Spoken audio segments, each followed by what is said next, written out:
চুক্তি না হলে বুধবার সন্ধ্যা থেকে ইরানে আবারও সামরিক অভিযান শুরু হতে পারে বলে সতর্ক করেছেন যুক্তরাষ্ট্রের প্রেসিডেন্ট ডোনাল্ড ট্রাম্প। তিনি জানিয়েছেন, ইরানের সঙ্গে চলমান যুদ্ধবিরতির মেয়াদ শান্তি চুক্তি ছাড়া বাড়ানোর সম্ভাবনা খুবই কম। ইরান ও যুক্তরাষ্ট্রের মধ্যে গত ৮ এপ্রিল থেকে ১৪ দিনের যুদ্ধবিরতি কার্যকর রয়েছে, যার মেয়াদ শেষ হবে ২২ এপ্রিল বুধবার। যুদ্ধবিরতি কার্যকর হওয়ার ৩ দিন পর শান্তি চুক্তি স্বাক্ষরের জন্য ইসলামাবাদে বৈঠকে বসেছিলেন মার্কিন ও ইরানি প্রতিনিধিরা।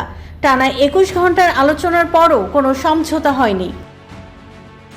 সোমবার মার্কিন সংবাদ মাধ্যম ব্লুমবার্গকে দেয়া এক সাক্ষাৎকারে ট্রাম্প বলেন, নির্ধারিত সময়ের মধ্যে চুক্তি না হলে যুদ্ধবিরতির সময়সীমা বাড়ানোর সম্ভাবনা খুব কম।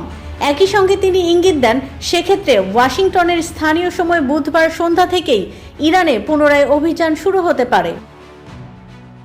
তবে ট্রাম্প এও উল্লেখ করেন, তিনি ইরানের সঙ্গে একটি কার্যকর ও গ্রহণযোগ্য চুক্তি করতে চান। ট্রাম্প বলেন, তাড়াহুড়া করে কোনো দুর্বল সমঝোতায় পৌঁছানোর আগ্রহ তার নেই, বরং যুক্তরাষ্ট্র প্রয়োজন হলে আরও সময় নিয়ে একটি ভালো চুক্তির দিকে এগোতে চায়। Next level, well done, side by side, fridge.